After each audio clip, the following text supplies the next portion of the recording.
you would think that, right, putting, being like, this is an existential threat, right? Things could get really bad if we don't do anything about it, would be extremely motivating. And so then, but the question is, well, why hasn't it been motivating? And one of the reasons is, we know from some of the fear appeal literature, is that when people don't really have a great way of solving the problem, the only thing really to do in that situation is to kind of ignore it. We see this sometimes with like medical situations, right? People might they have something and they don't want to go to the doctor because they're like worried about it and they don't know if they'll be able to do anything about it. But the same thing happens here, especially through say the 80s and the 90s to 2000s. There wasn't a lot that people necessarily felt maybe they could do, and so we know with that fear appeal, people kind of tried to ignore it.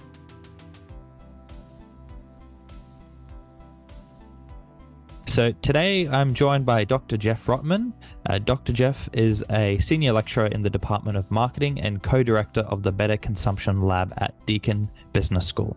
He is the recipient of the 2021 Vice-Chancellor's Early Career Research Award for Career Excellence. He specializes in research on consumer psychology with a specific focus on the areas of ethics, emotions, and sustainability. Thank you very much, Jeff, for joining me. Thank you for having me. Okay, well, I mean, to begin, so perhaps it'd be good to lay out some context for the purpose of having conversation with you. So you recently wrote a really interesting article on climate change and how we perceive the risk of climate change. And I think you start the article very interestingly, where you talk about how, based on the most recent IPCC reports, there's a rapid and closing window in which action is essentially needed to mitigate climate change in a material way. And at the same time, you also mention how, paradoxically, we've known about climate change for a few decades now. And so we're in this position where we know it's happening, we know we need to act now, but it's not something that's novel. It's something we've known for a long time. So, and it seems as though your view, as someone that specializes and is an expert in, psychology, that psychology plays a very big part as the reason as to why we have not acted. So I'd love to know, what is your view, and am I assessing your view correctly on a whole? And, what is your view? Yeah, so climate change, along with a bunch of other problems, are what the literature considers wicked problems, which means they're just very challenging problems. They are at the crux of a bunch of different cognitive biases, human biases that we have to overcome, that makes action for them very challenging. I could probably spend the whole hour kind of going through all of them, but at a some level, at one level, right, is one of the things that I talk about in that article that I think is interesting is, you would think that, right, putting, being like, this is an existential threat, right? Things could get really bad if we don't do anything about it, would be extremely motivating. And so then, but the question is, well, why hasn't it been motivating? And one of the reasons is, we know from some of the fear appeal literature, is that when people don't really have a great way of solving the problem, right? It's very, right. Threat in itself is obviously threatening, but when you can't solve the problem, the only thing really to do in that situation is to kind of ignore it. We see this sometimes with like medical situations, right? People might they have something and they don't want to go to the doctor because they're like worried about it and they don't know if they'll be able to do anything about it. But the same thing happens here, especially through say the 80s and the 90s to 2000s. There wasn't a lot that people necessarily felt maybe they could do, and so we know with that fear appeal, people kind of tried to ignore it, right? Because dealing with it was threatening, especially because if they were going to do something, well, right, they might not have been able to do anything, or if they would, it would be, huge long-term, or short-term costs for, maybe some short-term gain or long-term gains. But even that was, a little bit physical. And I think, one of the bright sides to this is we've seen, huge investments in a lot of technology over the last little while. And so now there's been, we've seen this huge kind of uptake, and, even belief in climate change has gone way up and among even the most skeptical demographics.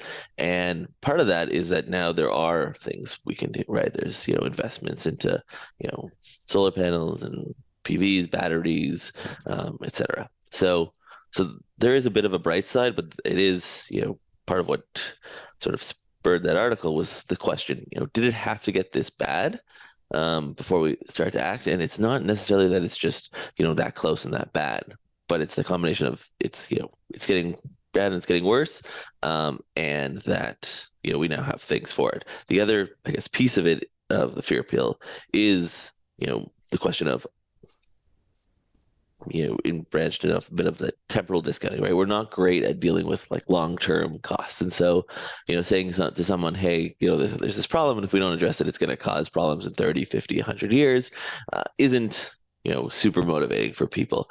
But what we've seen, or at least we've attributed to, these increases in, extreme weather, right? Whether we're talking about fires or hurricanes or, heat waves, right? And being like, oh, yeah, it's here. And so that's this concrete, right? We'll think about the cognitively concrete versus more abstract, and concrete things really get us to really motivate us a lot more than, these abstract ideas.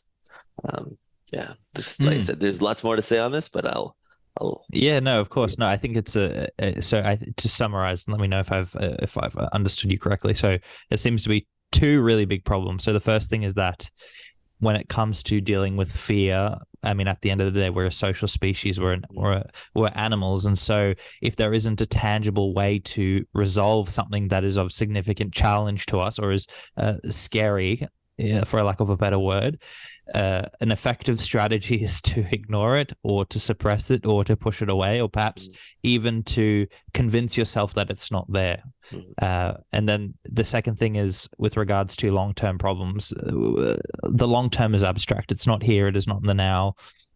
Like we've evolved as such that the tiger that's right in front of us should be the thing we prioritize, and not the herd that is perhaps coming in the next 10 years or something like that, right? Would you say those are the two, a fair summarization of the two big things? Two big pieces, but I would even say the temporal aspect is sort of two problems in one, which is one, the temporal aspect. So even if you have concrete, I think so, there's been research, on temporal discounting, where it's something like, hey, I will give you, you can have $10 today, or in a month, I'll give you $20.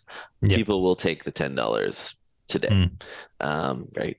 Even though, 100% return in a month is great.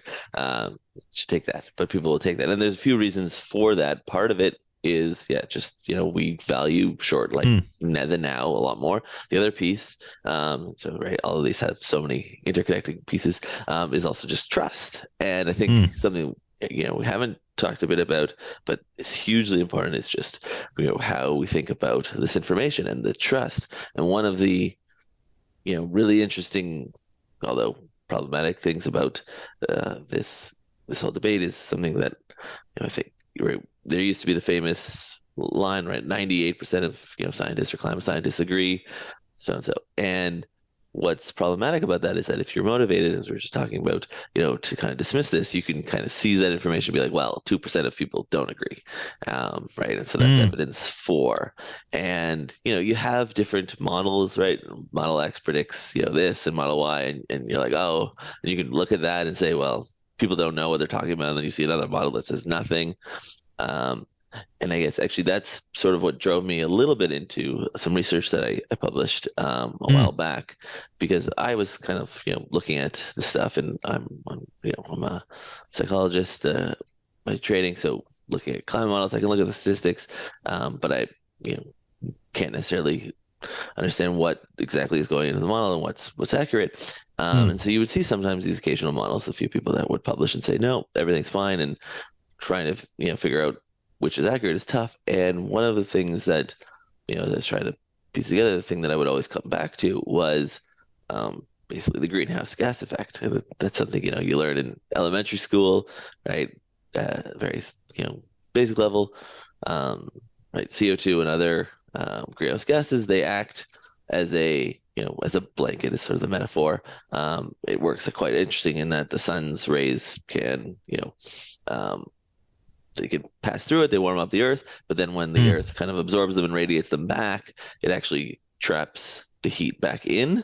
mm. And you know by definition, you'd have to say that if you add more of these greenhouse gases to the atmosphere, it's going to make the blanket a bit thicker. And while there's obviously different models and stuff to say how much that's going to do it. Anyone that's saying, "Hey, no, it's not happening," has to kind of reconcile with, well, how do you Yeah. explain, that this isn't having any effect? Yeah. And I never saw that, and but it was this, understanding the underlying mechanisms, understanding the process, and this is true for a variety of things, like, right, being able to explain it is really, and what we find is that it's really quite a powerful convincer to the people who were skeptical at the time. We found that, there were a lot of people, like, people actually had a really bad understanding of it across the political spectrum. Mm, We didn't find that, like, liberals, small L liberals, were any better at explaining the greenhouse gas effect than conservatives. mm, But liberals, like, believed in global warming and climate change, mm, regardless, whereas conservatives did not. But those conservatives who did understand it did believe in climate change, and by just by simply kind of educating, mm, we did see short term a bit of a shift in mm, moving these people. And so just understanding the piece and the idea there, as we're talking about, right? It's, we want to dismiss it when we're, like, scared, we don't have things to do, or it's going to be mm, very problematic to fix. We want to just dismiss it. And it's, once you understand why something's happening, it's a lot mm. harder to dismiss. Right? You can't just Y- dismiss. Yeah, Yeah, right. absolutely. And I mean, we discussed very similar topics with two other guests who were cognitive psychologist, professor of cognitive psychology, I should say, Ben Newell, and also behavior economist Leonel Page, and talking about the role that cognitive bias plays, and all those and hyperbolic discounting. But I think very interesting, as you point out, right? The fundamentals, the underlying. If you understand those fundamentals in terms of how, if if infrared radiation is trapped in the atmosphere, that increases warming, and that's it's any person with a very simple logical reasoning can put two and two together, and it seems, as like you said, that their belief in climate change is consistent. It becomes more consistent across the political aisle, which is very reassuring. And at the same time, you mentioned, for example, the statistic that is often cited, how 98% of climate scientists agree that climate change is occurring, and you mentioned that you said if people are motivated, they can focus on the 2%. Now, motivated reasoning is something I'm not as familiar with, but as I understand it, it focuses on uh, it touches on themes of cognitive bias, of cognitive dissonance. Could you explain what you meant by, if people are motivated, they can focus on the 2% from a psychological perspective? Because I think intuitively everyone understands that some people, they're just utterly convinced that their side of the argument is true. But can you go into that? Yeah, I would love to. Motivated reasoning is, I consider arguably the biggest problem that humans have to Mm, deal with psychologically. And it goes by a variety of other names that people may have heard about, like confirmation bias, my mm, side bias. Confirmation bias is sort of one of the consequences of motivated reasoning, which is the tendency to seek out and information, and right, and apply more weight to information that confirms your existing beliefs. But there's other things that happen. People have, like, a disconfirmation bias as well, where they ignore or counter argue against information that doesn't align with their worldview. And interesting. so understanding what's happening. So and you even suggested it before, right? With the process, people need to be consistent, and underlying all of motivated reasoning is this desire to need to be consistent. It seems to be a fundamental motivation underlying humans. People, and if you know what cognitive, so motivated reasoning is a product of cognitive dissonance, and what cognitive dissonance is it's the idea that we don't like to have two, beliefs that are inconsistent with each other at a very Mm. simple level, right? We don't like to do actions that are inconsistent with our beliefs. We don't like to have beliefs that are inconsistent with our actions. That causes, this what we call a negative sense of arousal. One thing I like to, when I teach, this to my students, I get them to sort of answer some like yes or no questions. And one of the questions I'll ask them is, who thinks, it's wrong to like text and drive? And everyone will put their hands up. And then I'll say, and who here has texted and drive? And everyone's like puts their hand up slowly. And, and I'm saying, that feeling right there, that like, that negative arousal, that bad feeling, whatever, that's cognitive dissonance. And people don't like it. And we don't want to experience it, and we'll do things Mm. that we don't. And going back to that fear piece, right? It's what we're talking about. That's part and parcel of the same thing. It's, oh, something is bad's happening. We should do something about it. I'm not doing anything about it. Well, now I'm inconsistent. So what do you do? The only way to sort of resolve that inconsistency is is to say, oh wait, no, there's nothing bad happening. And so Mm. that's, underlying this motivated reasoning piece is that, and once you have decided, okay, yep, there's nothing, right, and that's your belief, and it kind of goes back and forth. There's, oh, climate change isn't happening.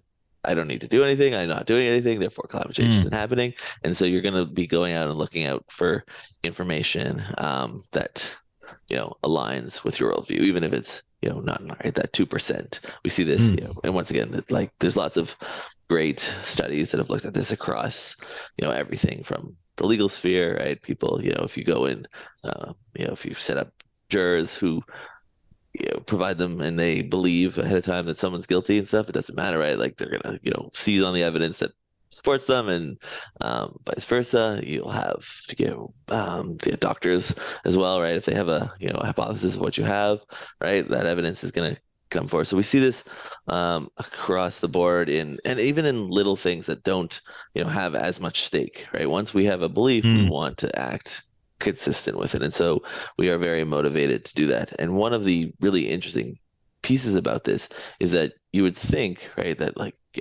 if you are educated, you have strong scientific literacy, right? That would be okay. Yep, these are the people that should be, the most, have the strongest beliefs in climate change. And on average, you do because it tends to be correlated with like liberal ideologies. But what we find is that people who have identities that tend to dismiss it, the better your science training, the more adamant you are against climate change. And the argument Mm. there is that Fascinating. we are able to counter argue, right? The more, Mm. evidence and, abilities you have, you're able to counter argue, any information. So you see a stat, you're like, well, it could have been done, da, da, da, right? And you can make up these counter arguments, and the more, education you have, the better you are able to counter argue away. And so it's this, like I Mm. said, it's this very Mm. challenging problem, because you would think, hey, more education, is the solution, and it's not, doesn't exactly work that way. Mm. Absolutely. I mean, yeah. Oh, this is so exciting. Very cool.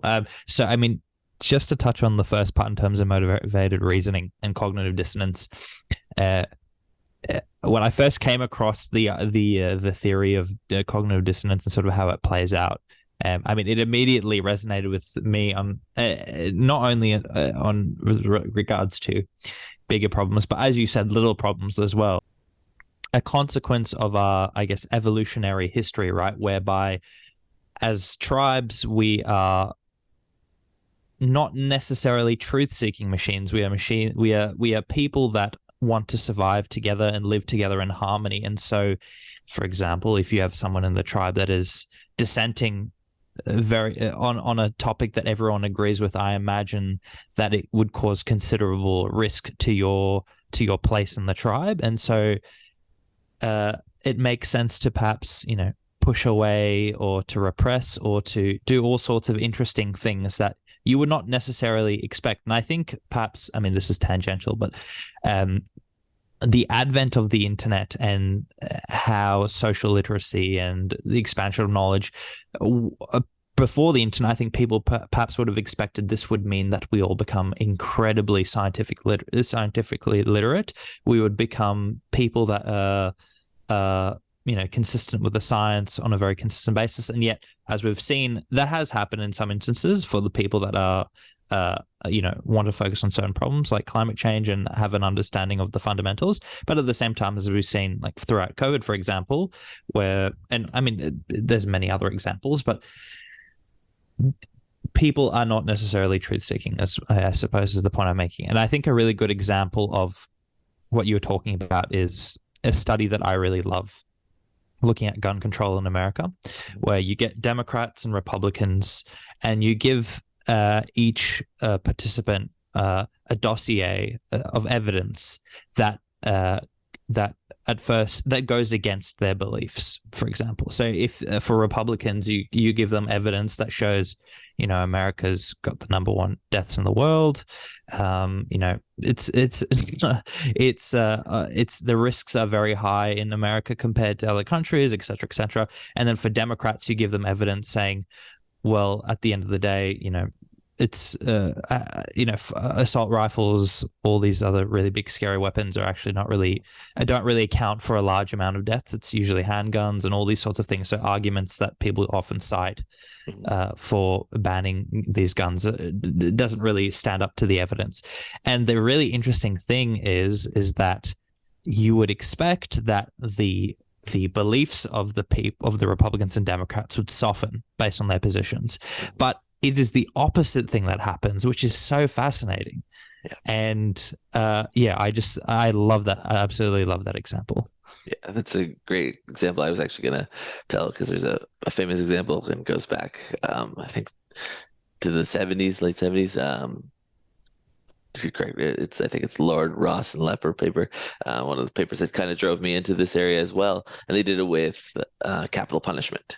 Same thing, right? People, and they gave people articles, that supported capital punishment. Here's why it's good, and some articles, and same thing, right? You'd expect that sort of softening, or sometimes they would just give like strong evidence for, strong evidence against, and you would expect people to move and to along with the evidence, but nope.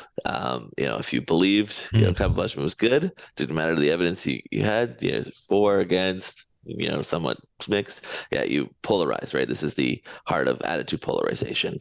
And we've known there's two really fascinating things you've talked about here that I think warrant, just discussion. And the first, with cognitive dissonance, one of the, and motivated reasons, one of the things that's really embedded in with this idea, it's a question of like, well, why do we care so much? And you've generally hit the nail on the head there, where it becomes really important in the context of our groups and our identity.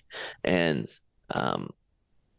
as you said, right, why are groups and identity really important is because they are essential, especially our evolutionary history, for our survival. And there's arguments to be made that a threat to the group, is sort of a threat to ourselves. And because beliefs, are so embedded with our groups, it becomes really, really important to give those things. And so beliefs that tend to be tied to our groups, any sort of, evidence against that becomes really, really threatening. This is why, things like, religion, but even like just nationality, any sort of threat to those sort of ideas can become really, really threatening. And so we'll seek out and do all this motivated reasoning that we can do it, right? So with, in those examples, right, gun control, capital punishment, these are things that obviously, strong beliefs tied to identity, you would probably see, the softening with things that people just didn't care really about. Yeah. Okay, yeah, there might be a little bit, some people might push back, like, people don't like being wrong, but, in a other thing. But once you have it really tied to one sense of self, once it's motivated, yeah, right. Once it becomes there's this additional sort of piece. So I would say, in general, we have motivated reasoning. We don't like to be wrong. We'll seek out confirmatory evidence, but once it's tied to our sense of self and our sense of identity, then it's pretty much game over. A lot of absolutely. People, right? Yeah. So holding these beliefs. The other thing that I think you've hit on, which I think is really interesting, is the question of the internet and social media. And one thing that kind of gets parroted, and it's only sort of half the story, is this idea of like echo chambers. And right, and it's like, oh, the internet's bad because everyone sort of sees the information um, that they want. And part of that's true, right? We see, we can find information that supports our view. But the other piece is that we also see information that like we don't agree with, right? The other side and stuff, and maybe attributes it. And that actually has, as your point, kind of that opposite effect. It's that we actually, see the other thing that polarizes us as well. So we're getting hit on both sides. We're seeing, Mm. the other groups, or whatever other, ideas and other groups doing other things, and that actually creates this, polarization as well because. We're Mm. not only seeing information we agree with, we're seeing information we disagree with, and we have to counter argue away, and that pushes us towards that Yeah. spiral. So it's this, it's almost this weird sort of thing where, you know, right, the people will say, oh, where everyone's in their echo chambers, we just kind of got out and, saw the other side and learned more. That would be great. But it's actually, in some ways, seeing the other side and getting the other side that's actually the problem. Mm. And I smile in a way because I don't know what else to do. It's a huge challenge in terms of Mm. right, in terms of how Yeah. do we get around this? Yeah, and I suppose my very knee-jerk response to what do we do about this would be something along the lines of awareness precedes control, which is a statement I really love in terms of if you become aware of how we operate as a species of the animal kingdom Hmm. and not sort of silo ourselves as separate from the animal world and really understand that Hmm. we have very mechanistic behaviors and responses to very to things that are evolutionarily based, and also the fact that that yeah, I mean, I suppose that's the main thing. My knee jerk response, but I think coming back to echo chambers, there's a really interesting literature which I've heard about, which I don't really know much about. I want to see if you know a little bit about called social sorting, Hmm. and I think there's a really good educational edutainment channel called Cook or something like that, and they came out with a video recently, which I recommend watching. Very evidence-based content, where they basically say the idea that echo chambers are very prevalent and whatnot, and the internet has exacerbated that is sort of like you said half the story. But what they say is the first counter they say to that sort of fun that belief that argument is that actually if you look at people in real life, uh, they're constantly faced with people that they disagree with. Perhaps in their social circles, they'll have, people that they agree with. And so there's some resonance, a consonance, I should say. But people come across people they disagree with all the time. So that's the first thing they say. But they say what's really important an important facet of the internet is that coming back to tribal evolutionary sort of psychology, taking that lens, is that when we were in a tribe, we were all sorting for beliefs that we all agreed with, and so on a whole, we may there may be some disagreement, but overall, as a tribe, we agree on most things. And the fact that, like you said, we have now so many things we can see that we can disagree with, we're sort of rupturing that sorting sort of intuition, so that it seems as though there's people that we disagree with everywhere, and the people that we agree with on a whole is not sort of evident, or that's at least the argument I see, or the argument as I understand. I don't know if you've come across this literature, if I'm summarizing it correctly. Yeah, I think you've touched on it. So there's a few things there. To even just add on it. I actually saw that video.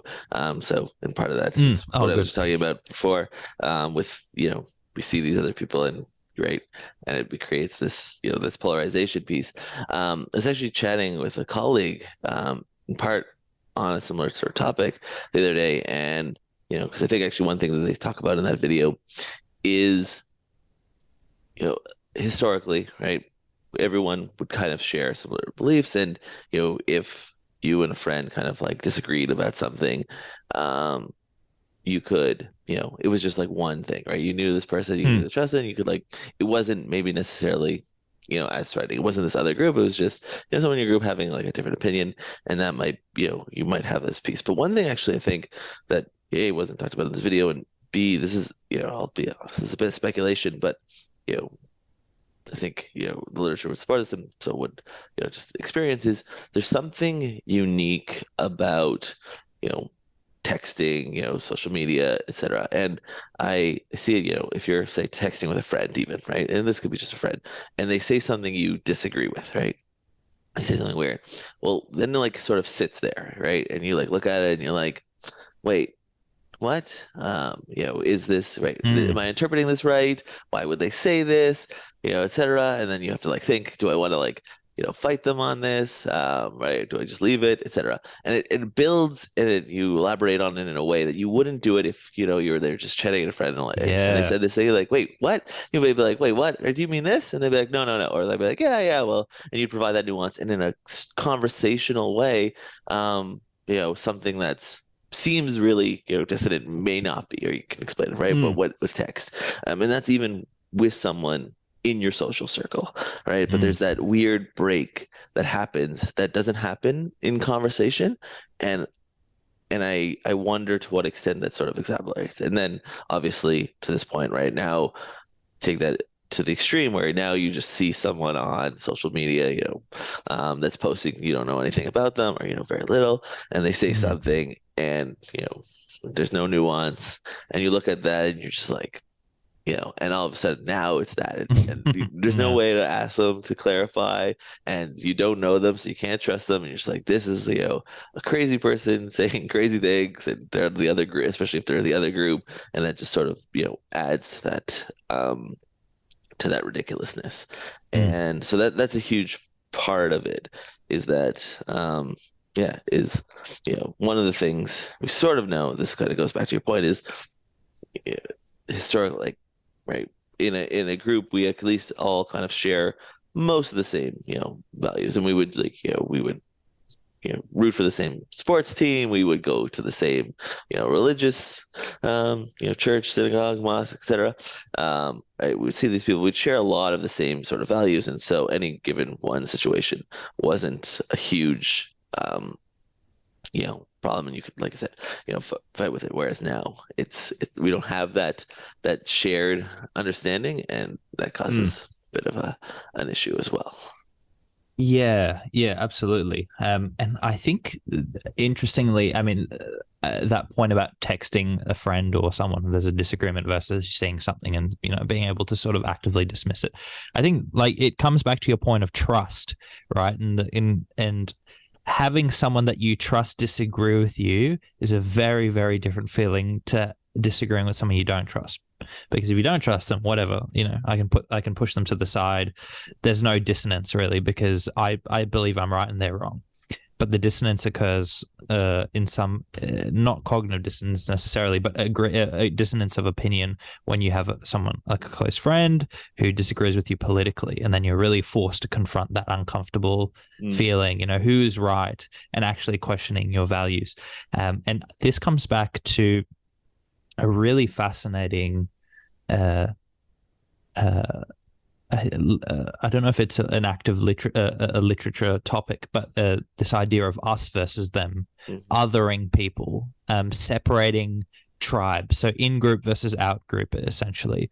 And I read this really absolutely brilliant book called Behave by a endocrinologist named Robert Sapolsky recently, Mm. and he mentions that there's a lot of evidence to show that this othering, this in-group versus out-group is it's not just theoretical. There's plenty of evidence to demonstrate that this is something that's instinctive. It is something that is biologically wired in us. And so I'll pull from a very quick quote he mentions is that he says, for starters, we detect us-them differences with stunning speed. Stick someone in a functional MRI, a brain scanner that indicates activity in various brain regions under particular circumstances. Flash up pictures of faces for 50 milliseconds, a 20th of a second, barely at the level of detection. And remarkably, even with such minimal exposure, the brain processes faces of thems differently than us's.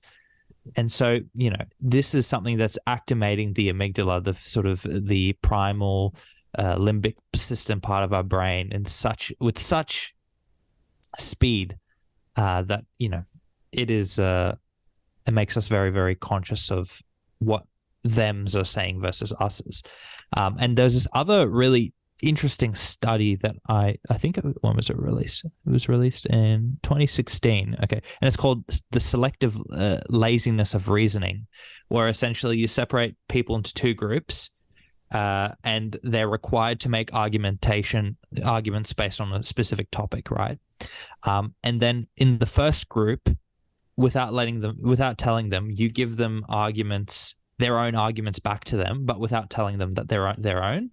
And interestingly, about 56 to 58% of the people reject their own arguments, which is really, really cool. I mean, and the authors basically say that people are far, far more critical of arguments for other people than their own arguments, because when they're presented with their own arguments back to them, they reject it more than half the time. And so this is, for me, this just is so fascinating. And I suppose this comes back to this whole climate change, us versus them, the people that are not educated enough and they don't really understand versus us, the professional class that have the degrees and know what we're talking about, the conservatives versus the liberals, the us and them categories. You can list so many, but the pervasive underlying nature of them is such that it has such a huge effect. I don't know if you have any comments there, but I've so many comments, because that's actually kind of my main, a huge main area of my research going forward. And I'll add a few interesting sort of studies and tidbits to all of this. So to your point, right?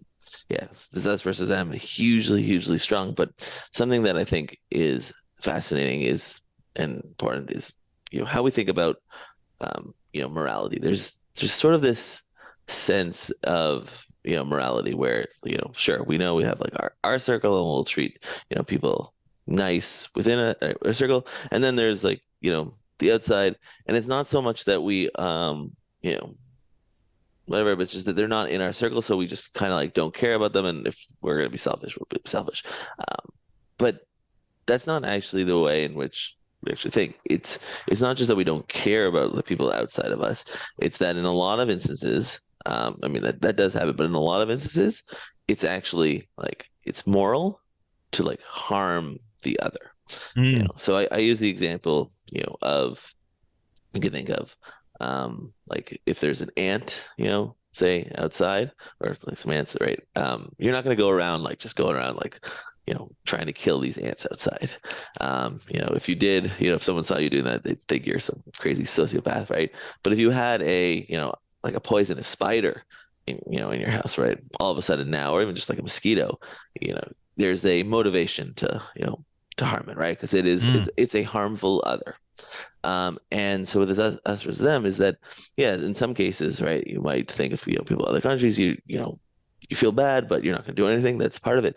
But when there's a harmful other, right, like this polarization, then it's actually morally justified. It's people see it as like a moral good to harm people. The other example I like to use is, I think we would all agree that if you put someone in a small kind of cage, told them what to eat, where they could go, etc., like that would be terrible, right? Torture, that would, be a terrible thing you could do. And yet we do that en masse to, millions of people when we put people in jail. And we feel like, it's not just, right, fine, it's morally justified. We have to do it, right? People want people to quote unquote, rot in prison. And there's this, that piece. And so, so this us versus them becomes really hugely, problematic once them becomes like a harmful them. Is right, because I guess you can think of it like there's us, there's just like other whatever, and then there's them, right? We psychology, we think of this, there's like the out group, but then there's the disassociative out group. And so I have some research currently under review, but basically it shows like in the social media space is that when this dissociative out group kind of says or does something, right, it becomes, morally justifiable. It becomes a good to sort of like attack them in whatever way you can. And so, yeah, that's part of it. I mean, another thing, right? obviously I'm in the marketing space, but something that I'm, fascinated about is, right, way sort of the customers, deal with this sort of thing. We see the same sort of thing when like a lot of people will see kind of businesses as like a Mm. harmful other, and when they do, they feel it's morally justified to like steal from them, to like lie for them, to defraud them, Mm. all of those different things. And Mm. um Interesting. and yeah, so But yeah, no. So I think coming back to that, like a really good example, I think, of us versus theming is any sort of genocidal regime that you can look back on. So one that for me is particularly pertinent is the Rwandan genocide, where, for those not familiar, two sort of ethnic groups, which I mean, even calling them two ethnic groups, I think is quite controversial because I think pretty much the differences are very, very minor. But essentially, the Rwandans were split into Hutus and Tutsis, which were basically two. They were called distinct groups, but uh, I think in the 90s there was a genocide which ended up killing 1 million people. So I think the Hutus killed Tutsis about, I think, 1 million people in the span of 3 months. I think, like, if you calculate the pace at which the deaths occurred, and the quantity, it is like one of the highest in history. Like, it's absolutely absurd. But this is all based on something as arbitrary as essentially uh, as seeing someone as an other, and then essentially your morals just you find it moral to justify it. And I think flipping to the us side of things, there's this cool thing called greenbeard traits, which it's the idea that when you see someone that relates to you in some way. So the idea is, if you have a green beard, you see someone else with a green beard, you have some sort of instant connection. Oh my God, I have a green beard too. So, for example, it's something that I've felt, which I think is, I mean, in retrospect, is sort of, I think, is silly, but in a way, it is, I guess, the social, it's the social sort of underlying phenomenon, which is my parents' ancestor from Hungary, and when I meet someone that's from Hungary or that has descendants from Hungary, oh my God, I'm from my family come from Hungary. But I mean, at the end of the day, if you look at the family tree, it's like everyone's from everywhere if you go far back enough. So it's, in a sense, it's arbitrary, but that sort of, you feel connected. And the reason that Sapolsky gives in his book is that things that may seem arbitrary are ultimately linked to having some sort of shared values. And so when you have a shared values, you feel closer to people and they become a part of the tribe. That's the argument. So, yeah. yeah, I mean, so to that, right? There's I guess I'll make a little distinction. So yeah, to this piece, there's a famous psychology paradigm called the minimal groups paradigm. And what you can do there is bring, some people into whatever lab, a classroom, room, whatever, and you just randomly assign, okay, your group A, your group B, your group one, your group two, and then you might give them one person or whatever that money and say, okay, like allocate this money to people in this room, and people will biasly give more money to people in their group, even though they randomly just assign them to group one and group two. And so that's the idea, right? This minimal group, you can do like the littlest thing, and people will sort of, assign to groups. And you kind of can, obviously, as you step that up and things become more and more foreign into the, group and people share values, you'll see this effect stronger. But that, I think, it's important to sort of distinguish kind of what we might call it in-group bias from, say, an out-group kind of hate or out-group bias. And I think the piece there, so when we're talking about, the Rwandan genocide, is, by having the different groups, you'd probably get this in-group bias. But you need, something that I think is important is, we see with the genocide, like oftentimes the, you think about things like the Holocaust or the Rwandan genocide, it's like, oh yeah, this group was like dehumanized, and that's part of it. But it's more than just the dehumanization. There's the reason why you have to have those, like, they are, they're a virus, they're, Yeah. they're rats and stuff, and you have to, not just dehumanize them, but also make them like a harmful other to get Yeah. that moral justification to, to commit a genocide. They have to be a plague that you have to Trigger the fear exterminate. response. Exactly. Yeah. Well, yeah. If your response, and yeah, that it becomes this, Mm. moral good. Otherwise, it's just like, oh yeah, they're not in my group. It's bad that they're, disadvantaged. That sucks. Mm. But oh well, what can I do about it? Is a Yeah. very right. That's going to happen when you have sort of an in-group, um, right, compared to like, an out-group. Mm. But when that out-group becomes, strongly dissociative and you sort of associate them with, you know, yeah, like you said, a threat Mm. to your way of life, etc. Now all of a sudden, that becomes, a Yeah, problem. absolutely. Now, so in the context of us versus them, in the context of risk perception, fear, uh, cognitive dissonance, I think we've touched on a lot of really interesting concepts, and I think tying back to climate change again, all these are relevant, and at the same time, uh, people may feel a bit, I think, disenchanted, or not, maybe not disenchanted, but perhaps or they'll be wondering at the very least, how, with all these, mechanisms or ideas in mind, does this put us in a good or a bad position in terms of combating climate change? I know that you mentioned before one of the things that, in terms of why we're finally acting, is that we can see all of this happening in front of us in terms of climate change unfolding. We're seeing droughts, we're seeing, extreme heat, water distress, all sorts of things. And, your article suggests that there's like a shift occurring because of this. People are perceiving climate as if we don't act, it's going to be far more costly to not act than to act, right? So what are the other ways that we can sort of shift our perception and to sort of harness people to be motivated in favor of acting climate change more? Yeah. So even come back to even this group's piece. One of the other problems associated with this, right, is a question of collective action. Hmm. And it's one of those challenging problems because, we're in Australia, but obviously, Canada, there's a big world.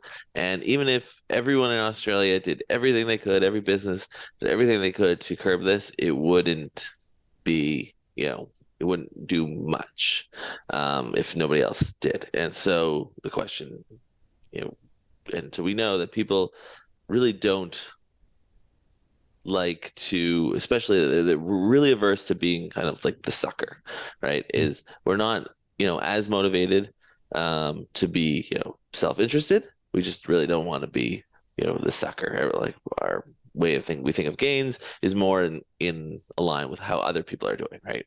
If, Hmm. yeah, this sort of prisoner's dilemma 101, but you know, if people feel like if I get three and you get four, that's almost worse than if we both get two, even though Yeah. three is obviously better than two. It's sort of this, we see, social comparatively. So that's part of the problem. The group, a lot of the stuff we were talking about before sort of is important in the context of, especially in the past, whether or not people believe and stuff. But I think this collective action piece is huge and something, you know, I don't know if this is like a solution, but I obviously am a consumer psychologist, so I look at it from that lens. But I think it is a collective action problem, and we need people, not just governments, but businesses and stuff, sort of pull together. And something that I find disheartening, and I don't, is sometimes there are kind of win-win solutions. So I was just talking to a colleague a little while ago, and we were talking about um, like detergent, like a concentrated detergent. And that in a way is a huge win-win, right? It's less packaging, less transport costs, which is good for both businesses and Mhm. consumers. Obviously better for the environment in all those regards. And yet, you know, it, at the start of the day, it was actually more expensive than the regular one. And it's like, but but why, right? It's cheaper to produce, cheaper to transport, all of these things, and arguably it's because there are people who care about the environment, and so now there's like a price premium to care about the environment. Sometimes that makes sense. It's just it costs more to do the right thing, but in this case, it's not, and yet there still is this price premium. And we need to start really gearing towards these win-win solutions that exist. I mean, the same thing happens with like, solar panel. Like one of the nice things about, you know, this movement is that, yeah, it makes a lot of sense. You can now, invest in solar panels, and in 5 or so years, all right, you're ahead, and that's like a win-win. And if you can like motivate, governments to sort of subsidize that, or even like take things anyway, there are these advantages that are there, and those are the things that I think we really need to focus on, is get everyone aligned and be like, okay, let's find these win-win solutions where we can, invest, and the short-term costs aren't that crazy, or even, better, and then the long-term gains are huge. But it has to Mm. be not just, at the individual level, not even at the country level. It has to be at a global level. Mm. And do you so uh, I definitely agree. And at the same time, I'm also wondering if, uh, and maybe this will become left of field, but things like shame have a role to play. So, for some context, um, coming back to that book I read, it's such a good book, Behave. The author talks about the testosterone as the testosterone, the hormone, and sort of its role oh, pardon me.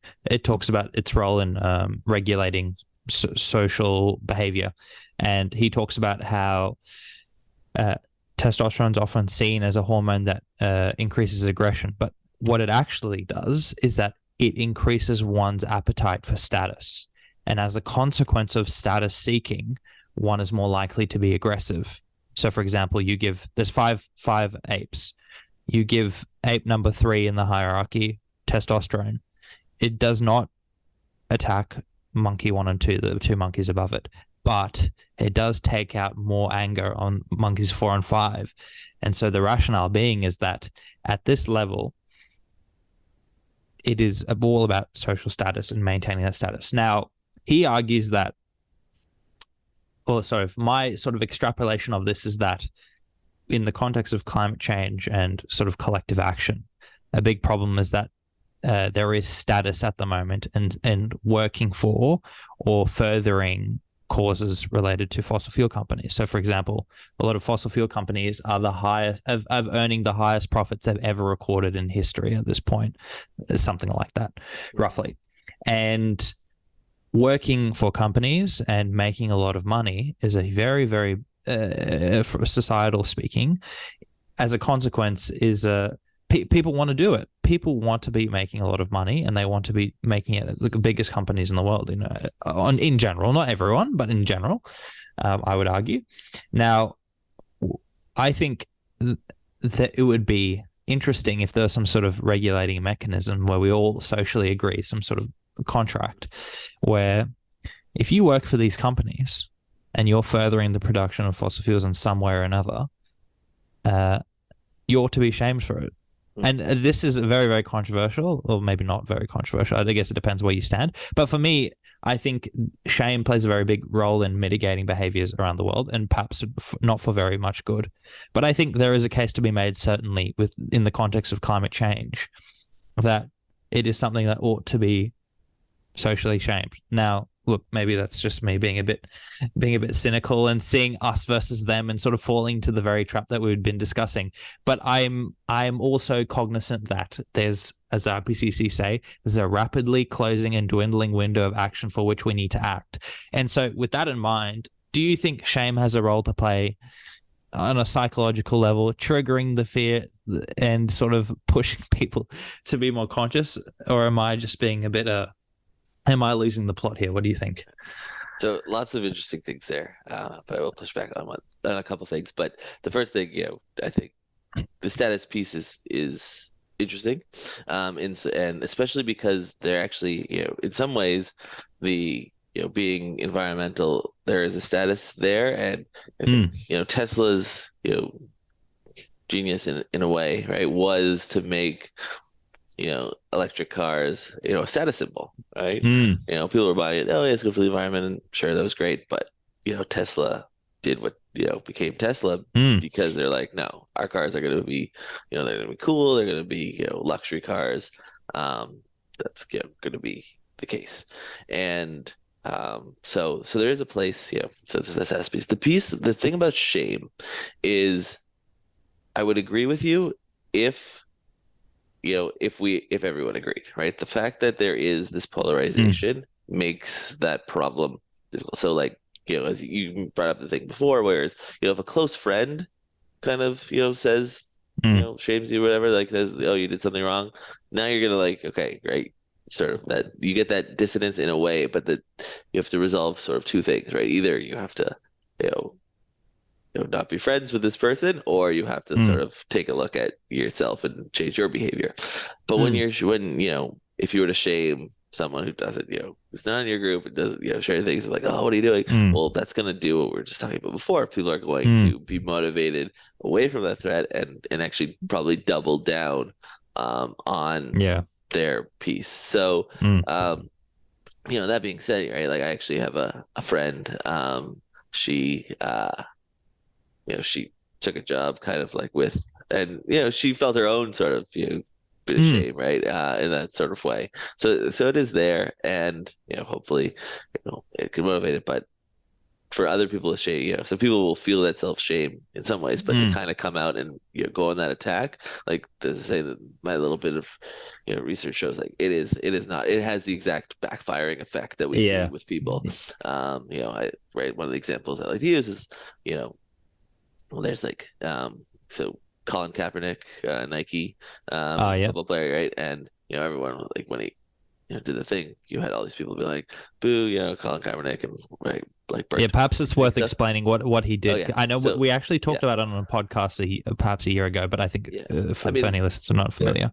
there are a number of examples. So he was a football NFL quarterback, and he's started out by taking a knee to protest kind of police brutality against Black people. Sort of before Black Lives Matter was a thing, he was sort of one of the faces of that sort of movement. And over time, and then he became very controversial. He ended up being, I guess, kicked off that team, and then later Nike ran an ad, and he was, the main kind of person in that ad. Mm. And the conservative right, who was kind of against that, his sort of stand, like took to social media, took to the streets. They like yelled at Nike, etc. And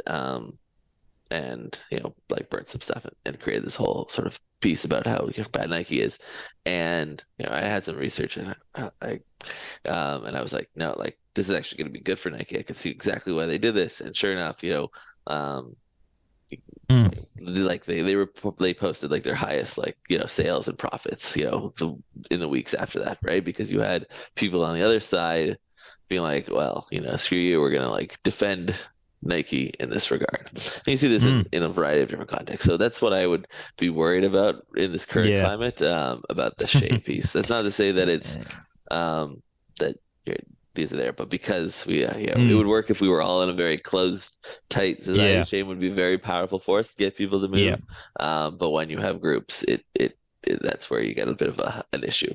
Yeah, yeah, and as a vegetarian, I've sort of see this same trend with Mhm. people that are vegans that are very much uh, are very, very passionate, let's say, to use conservative language, about the cause, and people that go out and protest, showcasing videos of animal farming and whatnot. Which on an ethical basis, you could, I think, you can have a very good argument to make about veganism, and one which I'm actually quite favorable in. But you can see people's responses to such strong sort of shame-like actions that people. Start othering them, and actually it's very easy to not really get on board. They just say, well, they're just a bit crazy, they're the extremists, or what other language that people may use. But yeah, no, I definitely agree with you. Yeah. Thank you for pulling me off from the brink. um The other thing though that I think is really important here, and this is something that I've started looking into, is something that I think is fascinating, is we are more motivated, right? There's this huge push, oh, like, to do good, And and we're motivated to do good, but what we're really motivated to do is to not do bad. And right, um, those words are obviously ambiguous, um, but inherent in this is, if we can all agree that the biggest issue with shame is sort of if you do it in the wrong ways, it causes that. But at the heart of what your argument is, why I see where you're coming from, and where I would agree with you, is that in the event that we all kind of agree with something, right, and we agree that it's not just a good, right, it's not just good to do X, pick your thing, right, but it's actually bad to not do it. Well, now all of a sudden, right, that's where that shape becomes. Now all of a sudden that motivation to do it becomes really, really important. You know, a simple example, right? Like, oh, it's good to turn off your light. Oh, it's good to recycle, right? Sure, right? Yeah, people will do it, but if you don't, it's not. But if it's like, oh man, you didn't recycle. Oh man, you didn't turn off your light, and you like have to walk, back, if you're in an office or whatever, and everyone's like looking at you, you're like, whoa, okay, I gotta make sure I'm always turning off my light. I mean, that's a very, banal example, but with companies, it's like, oh, your company is producing, X. It's like it's not just good. Like, oh, the company is, doing things. It's moving towards a more sustainable thing. Great. But if we can all agree that, like, not just us, but the company can also agree, wait, it's bad. We do have some of these things, right? Where there are certain things that companies just can't do. They can't just, pollute. They can't just dump their waste in, public waters that people, swim in. You can't just take, waste and throw it on the like park of garbage. You can't just litter wherever you want. We have certain things that, whereas it's okay to like put stuff in the garbage and it goes to a landfill, whatever, it's not okay to just chuck it on the ground. And so the question is, well, why? And why are those motivations so different? It's because we consider, littering as wrong, but but throwing something, in the garbage, when it could have gone to, and been recyclable is fine. It's bad. It's good to recycle. It's not like bad. You're not a bad person for not recycling. Yeah. And so that's the thing, that's a huge sort of piece. Trying to get to that point is a huge challenge. How norms shift and evolve is complicated and not well understood. But yeah, but I think to your point, like, so your intuitions are, I think are aligned with that. Yeah. Well, I think coming back to the Tesla example, I just actually Tesla just released an ad just this morning, which is probably one of the best ads I've ever seen. So it's for their new Cybertruck, and they say our Cybertruck is faster than a Porsche 911 whilst it is towing a Porsche 911, and it's just a video of a Cybertruck driving alongside a Porsche 911, and the Cybertruck has got a Porsche 911 on the back, and it's quicker than it, in going from like 0 to 100 or something. But I think, as you point out, the status of having that is just so strong that even for people that are perhaps conservative in American conservatives who maybe are less favorable to the idea of climate change, they will definitely get on board with the idea of having a Tesla, because having a Tesla is badass. That's pretty. Having a Cybertruck, whoa. So I think, coming back to that, perhaps the shame may have a place if we all agree, but perhaps in the interim, for a globalized society where there's not that much agreement, perhaps the next best thing is to give out status for things that do matter on the environmental front. So I don't know. So for an example, here in Australia, I don't know if maybe it's multinational, but there's the certified. I forget the name. It's like a company that certifies other companies that they follow good ethical practices. I forget the name of the certification, but it's essentially a status symbol for consumers, where they can look at brands that they like, and if they are aligned with this certification, these companies are said to follow much more stringent ethical practices than is legislated, right? And I think this is a good example of incentivizing companies to seek status in the areas that are promoting more environmentally friendly actions or being more climate focused or whatnot. What do you think on that front?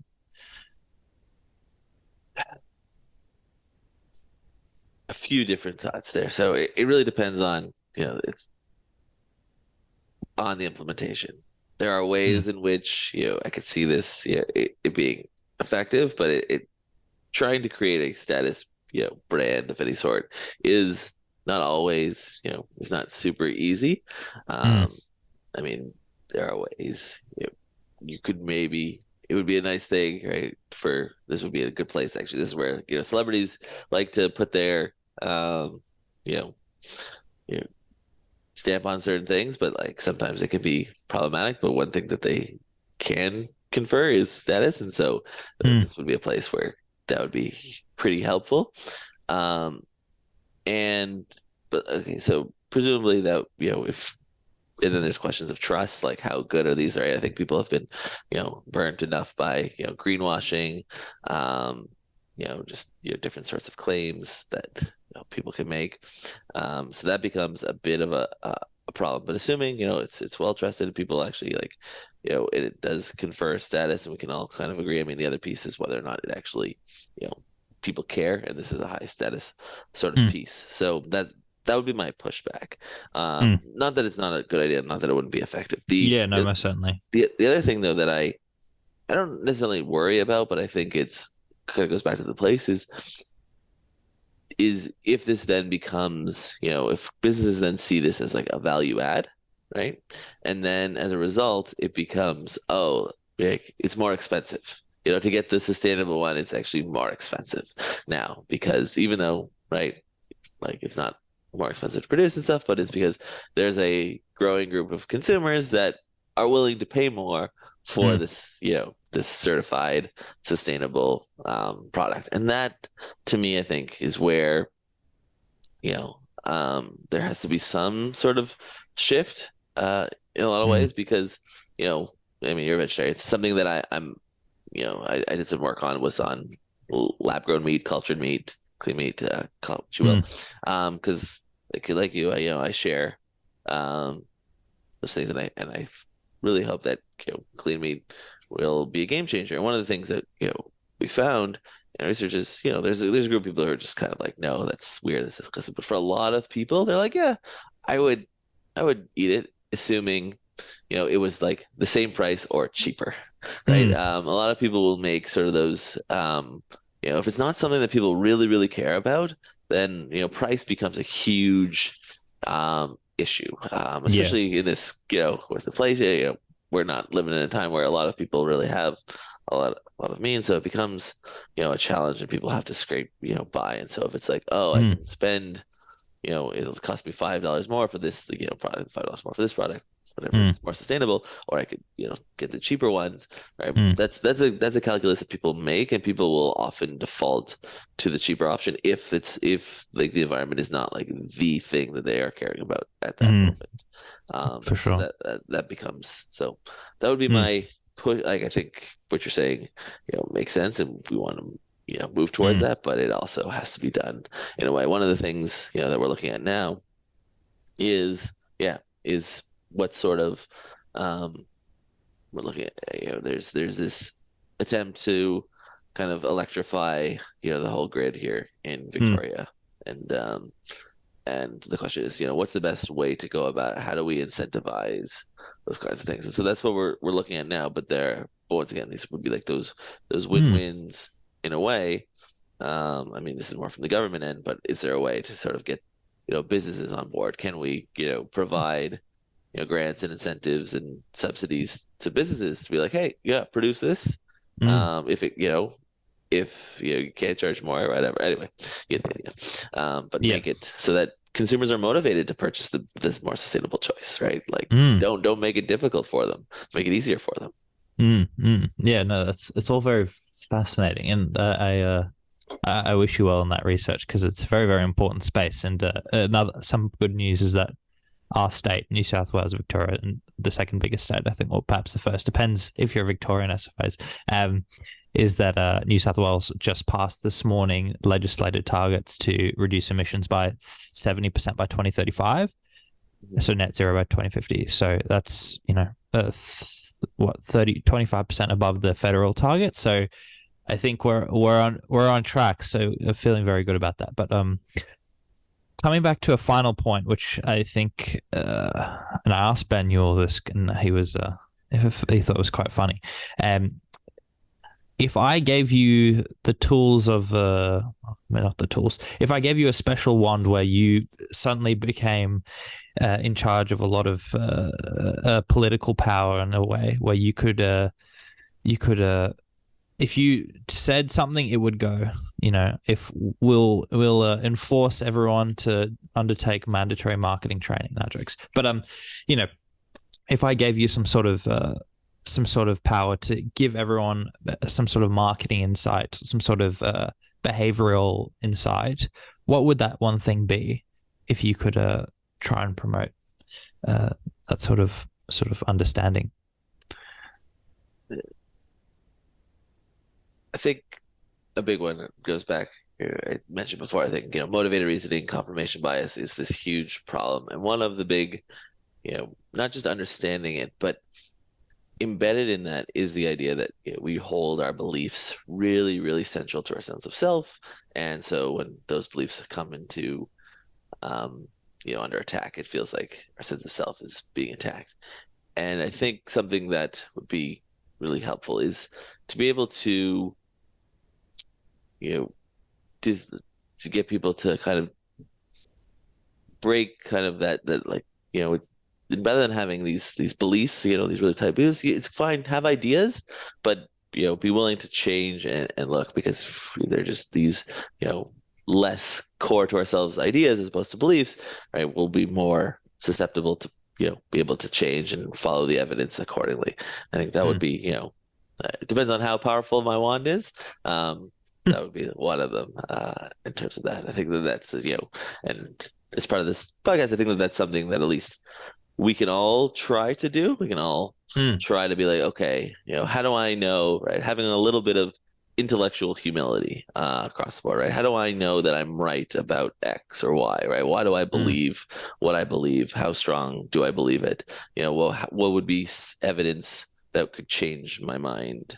I think is something that would really, help. Yeah, and I think that's a very fair point, and one that I think we should all endeavor to take, even on things that we strongly identify with. So, as an environmental podcaster, the keeping in mind that it could be possible that I could have evidence that changes my mind if it appeared in the new journal of anti-climate science, and there was evidence that this was all not happening. Well, I have to contend with the idea that could be possible, and I think everyone that has some sort of attachment to the ideas and to their identity should be quite cautious and hold it with not 100% certainty, but with the possibility that you could be wrong, and hopefully that makes everyone slightly more cautious, evidence-based, and seeking truth, I suppose, at the end of the day. As a last question, Jeff, I wanted to ask you, if you had a utopia, in as few words or as many, what would that utopia look like? I had a utopia.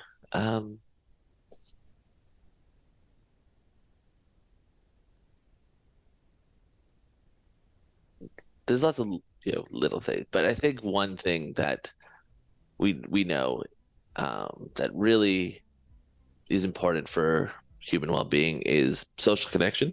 And we haven't talked too much about this, although we talked a little bit about groups, importance there. But social connection is one of those things that, right, happiness tends to be extremely, correlated with the strength of our social relationships. And, through a variety of different things, social media being, one of them, we have seen, greater and greater disconnects. We're both even within our close friends, but then also obviously the polarization with other people in our place. And I would say, they're in a variety of different ways. Yeah, like Utopia, just, fostering that greater social connection, being able to sort of, look to, right, you're talking about that, those green beard traits, right? Having those green beard traits with everyone, really, being open and, for lack of a better word, nice, to people, and just trying to foster those social connections and those relationships, and and just without being too kumbaya, just everybody getting along, right? There's no rules. You can be too kumbaya. I mean, like, right, it's like, oh, world peace, but like, really, that's what I'm kind of talking about here, right? If we think about, at the extremes of the lack of social connection, you have people, fighting and killing each other, as we talked about before, because they just, they don't share their worldviews, they don't share their beliefs, they other them, etc. And so, at a very, at a high level, right, even just a few steps down that ladder, right, we can get, a lack of that kind of war, but then all the way down, right, those closer connections, just with people, around you, even people online, that would be, I guess my utopia. Well, I think that's a great place to end it. Thank you very much, Professor Jeff Rotman. Thank you for joining me. If people want to find your research or want to find you or anything that you're promoting, where can they find it? So, probably the best place to find my research. Most of my stuff ends up getting published on Google Scholar. We're working on developing our Better Consumption Lab website, so that'll be up, but it's not up just yet. For now, but feel free. I mean, my email, jeff.rotman@deakin.edu.au. If you have any questions, happy to chat. Connect with me on LinkedIn, but Great. Well, thank you again. Stay with me in the virtual green room, if I can call it that. And I appreciate you coming on. Thank you.